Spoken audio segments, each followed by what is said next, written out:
This is John Hanke. In 2010, as the head of Google's sprawling geo division, John Hanke founded the internal startup Niantic. Yes, that same Niantic that would be responsible for the 2010's most recognizable augmented reality phenomenon, Pokémon Go. More than just AR, Pokémon Go fused MMO and location-based video gaming into one powerful, free-to-play app. Of course, what united them all was Pokémon, a cross-generational marvel of gaming culture. But what if I told you that all of this directly related to Hanke's past projects in relationship, that Pokémon wasn't the only special thing going on here? From MMOs to location-aware technology to entrepreneurial collaborations in Silicon Valley, this was all specifically in John Hanke's wheelhouse. Well, today we're going all the way back to 1985, when Hanke was a freshman at the University of Texas, 10 years before he was at the helm of a different incubated startup, something you might get used to hearing today. In fact,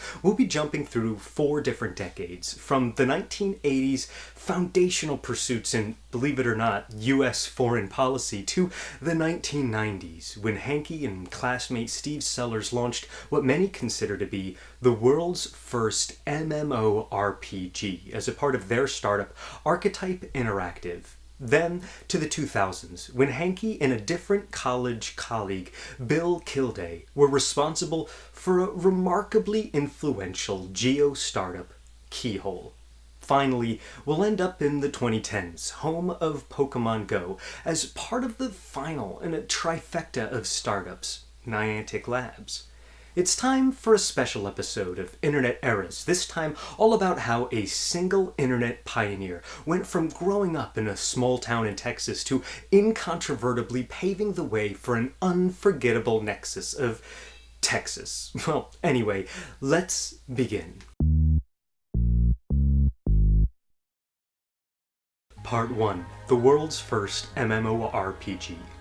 In 1985, John Hanke was a freshman at the University of Texas, growing up in a little town out in West Texas called Cross Plains, population 893. Hanke was about to move into a dorm that alone was 3 times as big as his entire hometown.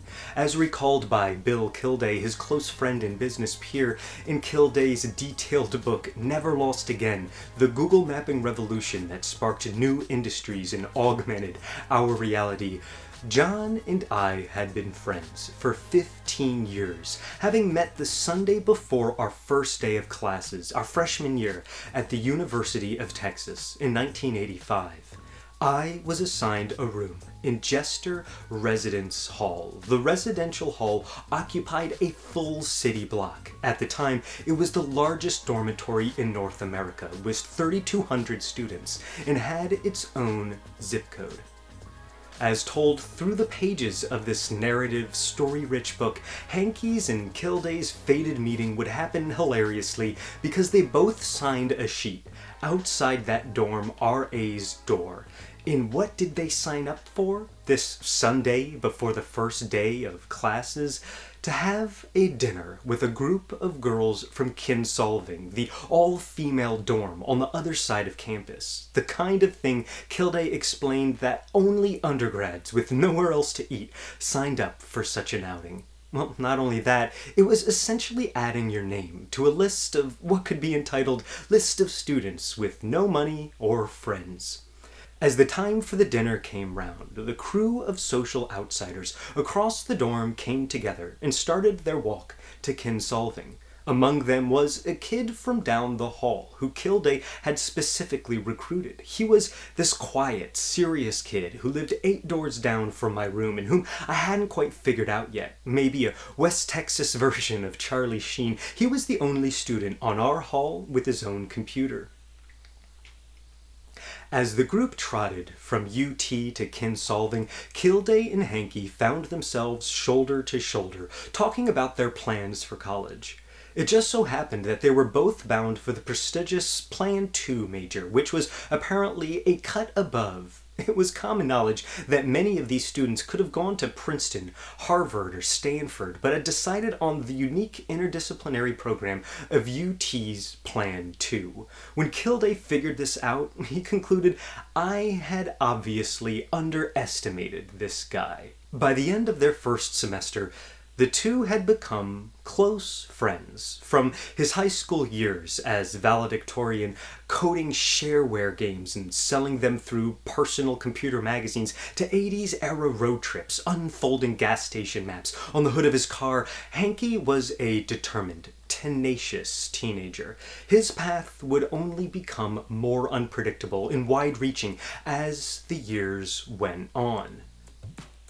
His first job out of college was with the U.S. Foreign Service, or as described in this case study on Hanky's entrepreneurial endeavors, Hanky's world broadened when he attended the University of Texas, Austin, and after a stint working in foreign affairs for the U.S. government in Washington, D.C. and Myanmar, chose to get a business education at UC Berkley.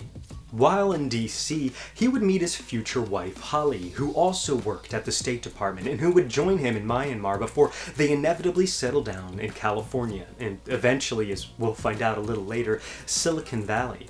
But we'll get there soon, because we're still not done with the 90s. By 1993, dial-up internet had emerged, and graphical web browsers like Mosaic, soon to be known as Mosaic Netscape, were first released from founders Jim Clark and Mark Andreessen, a browser that would grow to be so dominant that a competitor would name its entire brand as the Mosaic Godzilla, or Mozilla for short. His office may be cluttered, but 23-year-old Mark Andreessen has brought rhyme, reason, and maybe soon the masses to the mystifying world of the internet. It just seemed to make sense. We had these really powerful networks with these really powerful computers on everyone's desks, and no software to actually use on them. Like everyone else on the internet, Andreessen used to browse the global network of computer networks by tapping out a lexicon of arcane commands.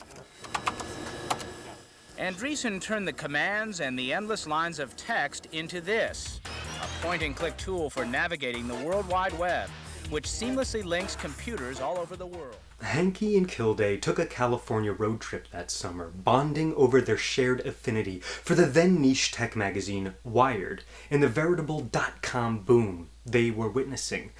2 years later, working as a video game developer and producer at the studio Archetype Interactive, Hanky and the small team of 13 launched Meridian 59 into alpha, with its commercial release just a year later, in September 1996. For roughly 5 years, Archetype Interactive hosted servers and launched DLC packs for what is widely considered the first 3D massively multiplayer online role-playing game. Of course, the term MMORPG was coined 2 years later in 1997 by Richard Garriott, creator of the Ultima series, whose entry into the genre, Ultima Online, released that same year in 97. Ultima as a franchise had already sold over $2 million of copies by that year, 5 years after Richard Garriott and his brother Robert sold their studio Origin Systems to EA in September 92 for $30 million, and that might explain why the term Origin in EA, you might have noticed, have been connected, like with EA Origin. Garriott, another fascinating character in the evolution of the internet and video games, had, just like Hanky, attended the University of Texas, Austin. A 6-year age gap between the two, Garriott was raised by NASA astronaut and Skylab space station prankster Owen Garriott in Nassau Bay, Texas, about 350 miles southeast of Hanky's Cross Plains, Texas. 2 or 3 months before I flew, and at that time I made a recording with my then wife Helen's recording on it, as if she were visiting the Skylab for a visit, and that she was coming up there to bring us a home-cooked meal. As Hanky was unfolding gas station maps on the hood of a car during long road trips, Garriott was launching Ultima for the Apple II, bundled with printed cloth maps of his fantasy world. MMOs would blossom into a wide-reaching category, with other online classic titles such as Ultima Online in 97, EverQuest in 99, MapleStory in 2003, and of course, World of Warcraft and Guild Wars in 2004. Now commonplace, this type of game and gaming community was obviously widely influential. The idea of creating characters and leveling up by defeating monsters, completing quests, and collecting treasure probably sounds ridiculously familiar to gamers in the 2020s, but as described in this New Yorker retrospective from just 10 years ago, Meridian 59 was the first computer game that allowed people from around the world to gather and quest together via the internet. At the peak of its popularity, soon after the game's release in 1996, tens of thousands of players lived among its crudely rendered scenes filled with pixelated trees, shifting lava, and tired mountains. Although on release, Meridian was ran by the small team at Archetype Interactive, a business school student-incubated startup founded by Hankey and his classmate Steve Sellers, it was originally the brainchild of two brothers, Andrew and Chris Kermsey. The brothers developed much of the game in the windowless basement of their parents' house in Virginia while at college, and Archetype itself was ran out of an under-resourced space in the basement of a neighborhood hotel. Thankfully, even today, tech enthusiasts can boot up Meridian using its original source code, officially distributed by the Kermsey brothers, now decades separated from its commercial release. A release, by the way, that was first published through the now ancient 3DO Company, a familiar name for those fluent in the winners and losers of the 90s console war. Time magazine even awarded the $700 3DO console 1994's Product of the Year, a champion of what at one time was known as the mid-90s multimedia wave. Strangely enough, Andrew Kermsey would end up in 2003 at Google, where he would manage the product that Hankey had developed in his next venture, at that time known as EarthViewer. By the time Google acquired it, it was known simply as Google Earth. That's right, after Archetype was acquired by the 3DO Company, on the day Hankey moved on from his MBA program at UC Berkley in '96, he promptly initiated another startup game platform, The Big Network, which was then sold in 2000 to eUniverse for $17.1 million. So, he was a little busy doing startups until eventually he ended up doing that pre-Google Earth project, which is where we'll get to in the next part of this story, to 99, Y2K and beyond, and how Hankey and his cohorts would drive us right into, as the Global Speakers Bureau put it, the biggest paradigm shift in mobile computing. And if you're at all curious about that name eUniverse, if that rings a bell at all, well, they just so happen to have owned MySpace, and I dug into them in the first episode of Internet Eras, now a couple months ago. Make sure to check that out by clicking the link in the corner of the screen right now, or in the description below. Part 2. Keyhole and EarthViewer. In 1999, Hankey, now a successful video game producer and with a specialty in crafting 3D worlds, had a meeting that would change everything. The premise behind the meeting was to potentially lay the groundwork for a new video game startup after his last ventures saw such quick success. But things didn't quite end up like that. The meeting was between John Hankey and engineers Brian McClendon and Michael Jones from Intrinsic Graphics.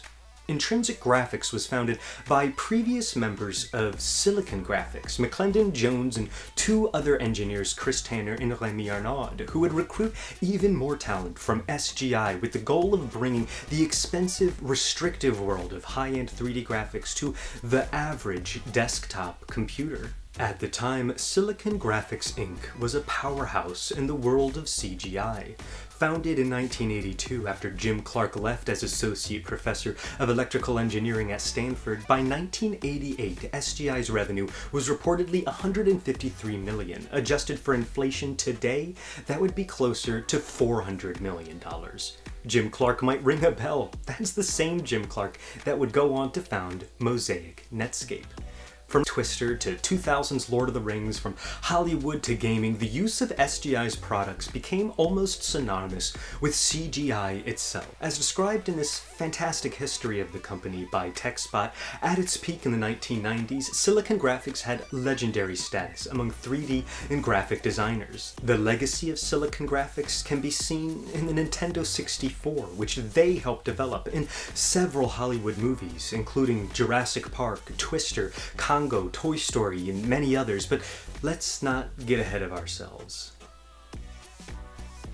The long and short of it was plainly, in the 1980s and early 1990s, if you wanted to develop the hardware, software, or content that involved anything 3D, you wanted to be at Silicon Graphics. Although SGI declared bankruptcy 15 years ago, it had an inarguable impact on the world of 3D. Even today, gamers may be familiar with the OpenGL graphics standard, still incredibly widespread and often the only alternative to Microsoft's proprietary DirectX-based APIs. So when Hanky was shown a demo from the talented technical team that had left Silicon Graphics, one which rendered a globe textured with high-resolution images and the ability to zoom in and out of our cities, he found it pretty stunning, to say the least.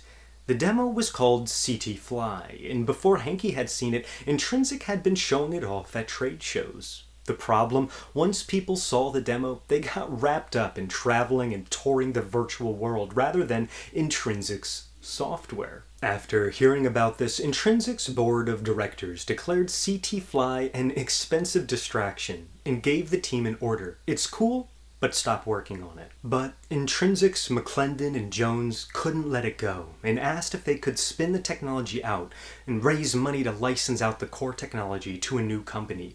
Thankfully, and perhaps surprisingly, the board agreed. Hanky would be the head of that new company. In fact, the only Intrinsic employee who joined him was a single engineer, Avi Bar-Zeev, who had previously worked at the Walt Disney Imagineering Company, using what else? A high-end SGI machine. Yes, Hanky wanted Intrinsic itself to drop their work on video games and 3D engines and do this instead, but he was left with a new startup, specifically for his idea, and that deal to spin out the technology for his own use. Regardless of the risks, regardless of the sci-fi of it all, Hanky anticipated that this data and user experience would be valuable to high-value niche markets and eventually to the mass market. Layering dense, real-world data on top of this powerful tech that could run on an average computer would be radical. It's clear at this point, Hanky truly had the mentality and gusto of a California-based entrepreneur. He would move fast and figure out the details later. He called his new startup Keyhole, and in less than a year, they had already secured funding from none other than the corporate venture group at Sony. I'd like to think they recognized his name from his work in the gaming industry. After all, Sony would launch the PlayStation 2 later that same year, but I have a sneaking suspicion that's not exactly how raising $500,000 works. But moving on. Securing funding in 2000 was easier said than done. By then, the appetite of venture capitalists for consumer startups was beginning to cool. By then, it had been 7 years since the release of Mosaic Netscape and the first wave of web browsers, commonly referred to as the start of the dot-com boom. The runaway train which fueled unprecedented speculation, valuations, and spending. And it's between Keyhole's founding in '99 and that capital raise in 2000 that John Hanky demoed to his college mate Bill Kelday the prototype that would become EarthViewer and eventually Google Earth. Between their stay at UT and the start of Keyhole, Hanky and Kilday had on and off collaborated on marketing projects in California. While Hanky bustled away in the tech industry, Kilday worked in marketing. That's why, according to Kilday, when John called on a warm spring day in 1999 and told me about the demo he wanted to show me, I fully expected to be helping him out with another marketing-related project. Little did Kilday know, this moment would be the start of something larger than life, a dramatic preview of the future. A new industry being born, a transition not unlike that which Silicon Graphics had experienced, where expensive, specialized hardware was starting to be unleashed onto the masses. The beginning of an unmistakable internet era, in this case, the era of mapping, of revolutionary geospatial technology. So let's get back to that moment, as told by Kilday, and live through that warm spring day in Texas, as he remembered it. Around 9 o'clock that evening, John rolled up with a software engineer named Brian McClendon in front of my house.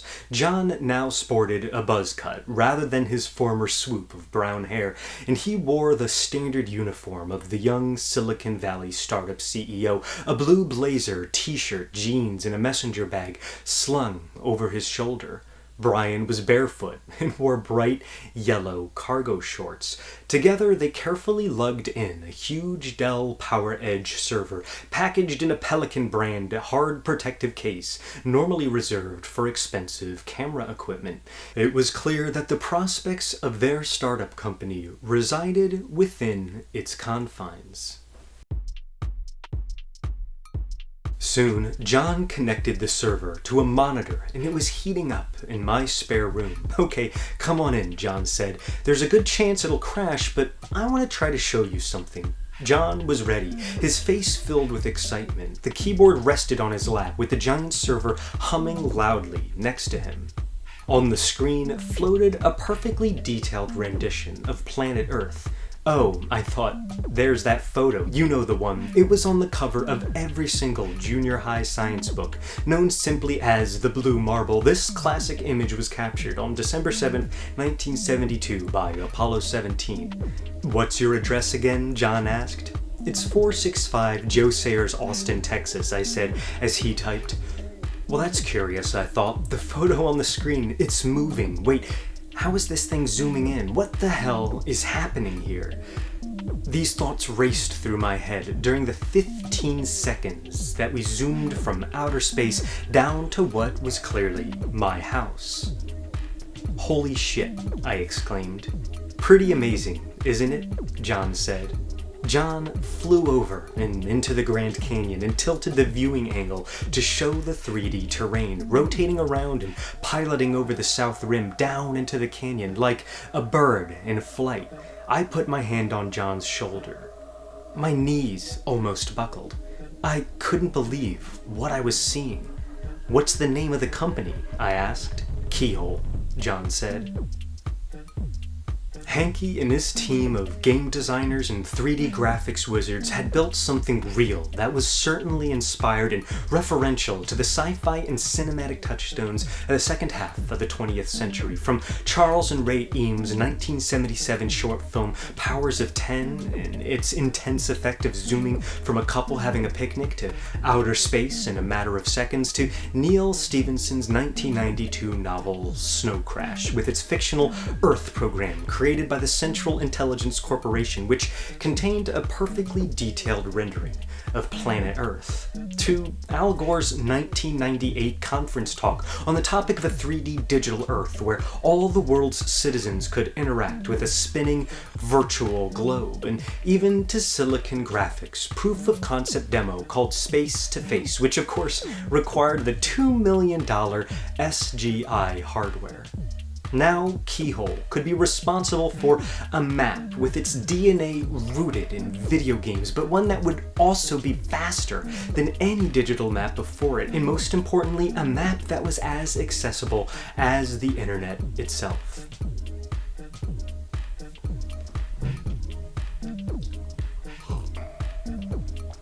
More than just leadership and startup acumen, Hanky had that special combination of interests and skill sets that would position him just right for Keyhole and its future relationships. According to this study on Hanky's come-up, based on his previous experience in foreign affairs, Hanky foresaw the power of layering data on maps, on using satellite imagery, and creating an entirely new type of geo-mapping experience. This was the dawn of the GeoWeb, a term I first heard, funnily enough, in a Wired article, which thoughtfully reflected on this new democratized geotechnology reality. Now, suddenly, map-making power is within the grasp of a 12-year-old. It's becoming a sprawling, networked atlas, a GeoWeb that's expanding so quickly its outer edges are impossible to pin down.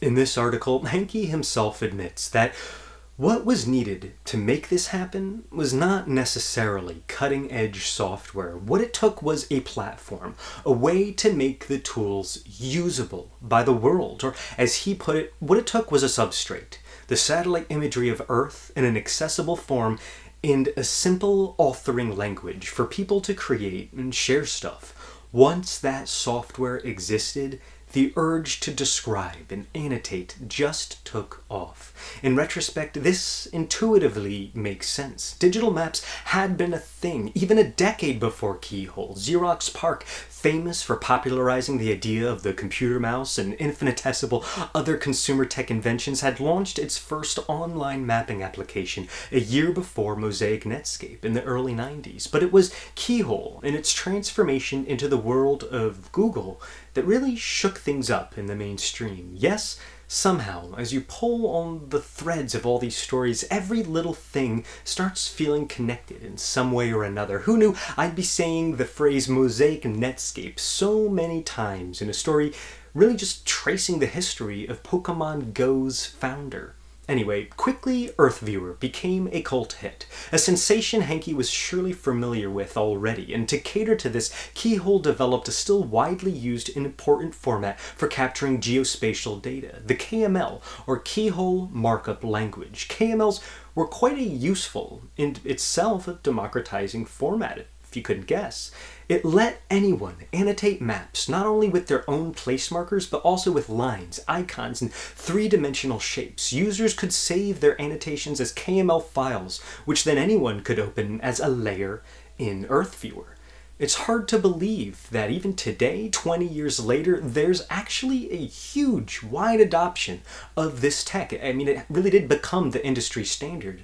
I can even speak personally on this file format, having worked directly with it for nearly a year at a geospatial-focused startup between the summers of 2022 and 2023. KML and its zipped-up counterpart KMZ was arguably the file format when developing our cutting-edge situational awareness app, a project that, although wasn't ultimately able to get off the ground, was quite fully featured. To boil it down to a couple words, our project was designed to give drag-and-drop mapping capabilities to firefighters actively responding to and responding with active teams. You could annotate maps, import massive amounts of geospatial data, and collaborate with others nearby, all using an intuitive, almost entirely single-screen UI, offline or online, right on your iPhone. You might be wondering, well, why am I explaining all this? Well, it's because of that file format, that 2003 KML. It was an intrinsic part of our platform because of its adoption and continued proliferation as a sort of geospatial standard.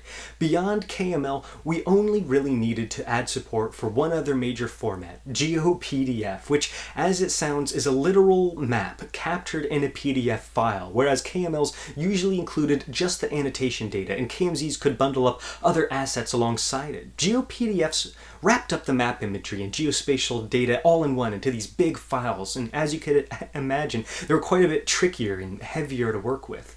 KMLs, on the other hand, were rarely measured in more than kilobytes. To this day, perhaps as evidence of KML's lasting impact, you can go to Google's My Maps feature, then click on the drop-down to see the main list of options for a map. Sitting right there all this time somehow is export to KML/KMZ. Frankly, from the look of this menu nestled between two archaic options, using KML sounds downright futuristic. But KMLs were so close to never happening. In early 2003, after years of improving and showing off Keyhole's EarthViewer, the funding was drying up and simple survival became a top priority. Although the technology was great and the goal was admirable, to put the entire world in the hands of our customers, yeah, that .com bubble was bursting. In another bizarre twist, the hope for Keyhole came from none other than a United States federal agency. No, not that same agency Hanky had worked for before. This time it was the CIA, specifically in-q-tel, apparently renamed from its '99 original brand name Peleus as a reference to the James Bond character Q. It was designed to help the CIA keep pace with rapid technological advances of the private sector. As mentioned on the official CIA site by previous Director of Business Operations at in-q-tel, this article from May 2007, the CIA had to offer Silicon Valley something of value, a business model that the Valley understood, a model that provides those who joined hands with in-q-tel the opportunity to commercialize their innovations. And so this nonprofit venture capital organization that could sink funds into Silicon Valley startups without needing government oversight became the saving grace for Hankey's Keyhole. But why, you might be wondering, in 2003? Well, it just so happens in-q-tel was particularly motivated to fund mapping software after bombs began erupting in Iraq and all hell broke loose in order to illuminate news forecasts on CNN, ABC, CBS, and other various foreign news outlets. Well, go figure. From there, Keyhole's survival was secure, and as they worked through 2004, they were ready for bolstering their EarthViewer project even more and securing another substantial round of financing. But before they could, Google approached them. Part 3. Google in Niantic. In 2004, Google was seen as an exciting startup with a vast and growing user base, but Google was also pre-IPO, and not specifically in the same industry as the team or the team's background at Keyhole. It's not hard to see why Keyhole's founding team was reticent. Keyhole itself was a spin-off of a company which had clamped down on that ambitious tech instead of letting it thrive under the hands of its original team. Nonetheless, the offer to build Keyhole's future into EarthViewer from within Google was just too good to pass up. In 2004, not long after Sergey Brin downloaded a copy of EarthViewer and interrupted a Google meeting to fly to the house of each executive in the room, the company bought Keyhole for an undisclosed amount, renamed it Google Earth, and moved Hankey's team into Building 45. Well, actually, now we have a little bit more information on that meeting and just how much it cost to get Keyhole into Google's headquarters. Honestly, that meeting can only be described as bizarre, with a conference room stuffed with members from across Google. The original purpose was to work out the details of a forthcoming acquisition of Picasa, not Keyhole at all. Yeah, no one showed up to that meeting expecting the conversation to veer towards Keyhole, but apparently for Google founder Sergey Brin, Picasa seemed to be less interesting than the ever-distracting Keyhole demo. Yes, that distracting Keyhole demo, which had made Instinctive's investors demand the team stopped working on it, was now stealing away attention again, this time at the Google headquarters from Picasa, which was still slated to be acquired and would one day turn into Google Photos.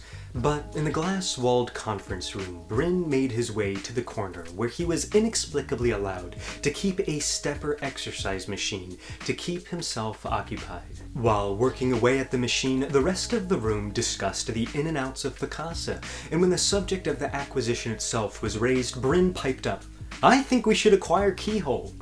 Looking around, confused, one member spoke under his breath, "Wait, what's going on now?"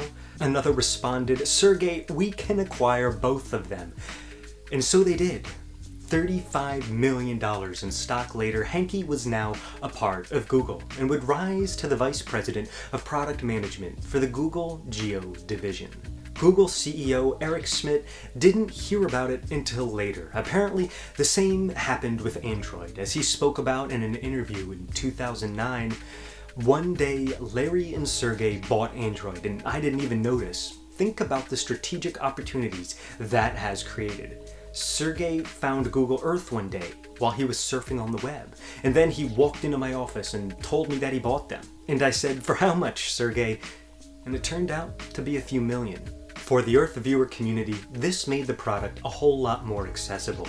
In 2002, an annual subscription of $1,200 was required to use Keyhole's products. After the merger, it was drastically lowered to only $30, and by June 2005, EarthViewer became Google Earth and was made completely free, as Google was apt to do. Behind the scenes, Hankey could scale up from thinking on a city-by-city level to thinking country-by-country. He would even be a key negotiator in Google's agreement to include Google Maps on the iPhone, speaking on the phone with Steve Jobs himself, his childhood idol.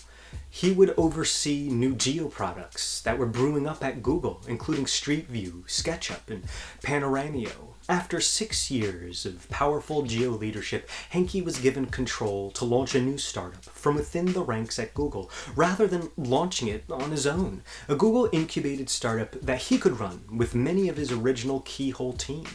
This new outfit? You guessed it, Niantic Labs, an experimental gaming division within Google. Henke finally returned to his 90s stomping ground of video games, and more than that, MMORPGs, and even more than that, geo-related multiplayer games. Gently ironic, considering how Intrinsic had wanted to build a 3D video game engine, and Henke had bombastically urged them to shift from gaming to geo way back then. But Henke had a knack for the gaming industry, and although his Silicon Valley attitude drew him into new startups like a fly to lamplight, I truly believe that throughout his 6-year tenure at Google Geo, Henke was always thinking about the gaming implications of his technology.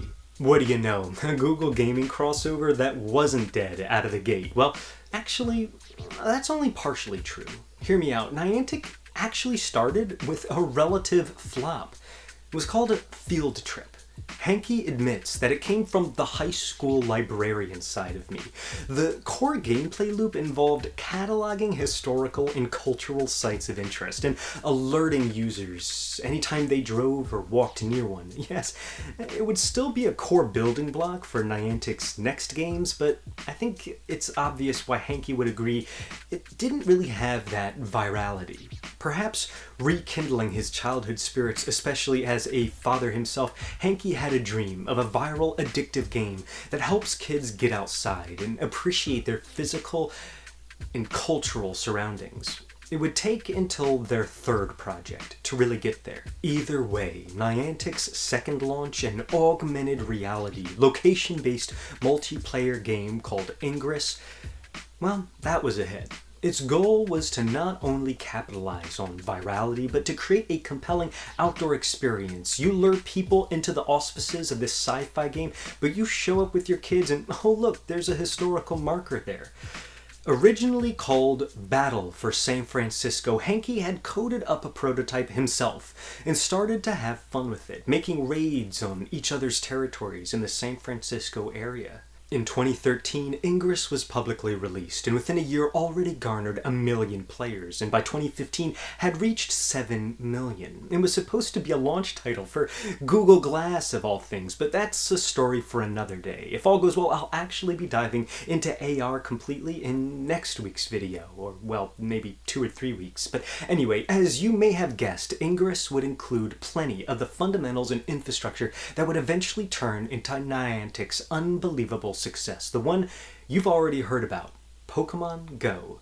Ingress's game world was layered over the real world, with real-world cultural and historical landmarks used as points of interest for gameplay. Unlike Go, Ingress required users to pick a side when they booted up the game for the first time, and once selected, you were thrown into an all-out battle for supremacy between the two teams, the Enlightened and the Resistance, who duked it out for control of turf and resources. Then, an unpredictable little silly thing started an unbelievable chain reaction. In 2014, Google and the Pokémon Company teamed up for an April Fool's Day joke, which allowed viewers to find Pokémon creatures on Google Maps. It was a viral hit and got John thinking, well, this idea could be turned into a real game. As you can tell, he really wanted to strike a chord with that whole viral thing. The April Fool's joke, along with arguably, well, mostly because of Ingress's gameplay and success, Henke wound up connecting with another wildly successful figure in the gaming industry, Tsunukazu Ishihara, the head of the Pokémon Company. When Henke and Ishihara first met, they compared Ingress levels. Henke was level 10, Ishihara level 11. The same year Ingress broke 7 million players in late 2015, Henke took Niantic out from Google's stewardship, along with 30 million in combined capital, not just from Daddy Google, but from Nintendo and the Pokémon Company. That was also the same year much of Google restructured under that new Alphabet parent company. And so they polished up Pokemon Go using the user-generated meeting points created by the players of Ingress and of course Field Trip, turning them into the Pokestops and gyms in Pokemon Go. With the combination of the cultural touchstone of Pokemon and the compelling gameplay loop and innovative accessible tech of Niantic and thus Keyhole combined, Go became the next big thing immediately after its 2016 launch. Hanky had expected tens of millions of users to sign up and create accounts. Based on our projections we got in the first 2 weeks, somewhere we'd expected we'd get sometime by the middle of next year. By July 2016, Pokemon Go had already generated over $4.2 billion in revenue, reportedly $2 million a day, and Nintendo's stock had shot up 12 billion. Although we don't have the exact figures for active Go players, the latest estimates for average monthly and daily players from last year, spring 2023, and this year, 2024, averages around 80 million and 12 million respectively. Phew, now that we're all caught up, you probably know the rest. And if Pokemon Go is something you specifically want to learn more about, I highly recommend this Burback video on just that, the already nostalgic sensation that was Go, the world's first super popular AR geo-based MMO. And that reminds me, AR, that's what we're talking about next time. I wanted to explore that in today's episode, but there was just too much juicy, unusual content to cover in Hanky's story alone. I just had to focus in before we zoom back out to AR in the next one. Get it? Anyway, thanks so much for coming along for this adventure, and I promise we have so many more wild things to cover in the weeks to come, from documentaries on companies and people to just talking about internet eras in general. Make sure to subscribe if you haven't already, like if you liked, and leave a comment with any of your thoughts or fun gaming or Google Earth and memories down below. And until next time, cheers.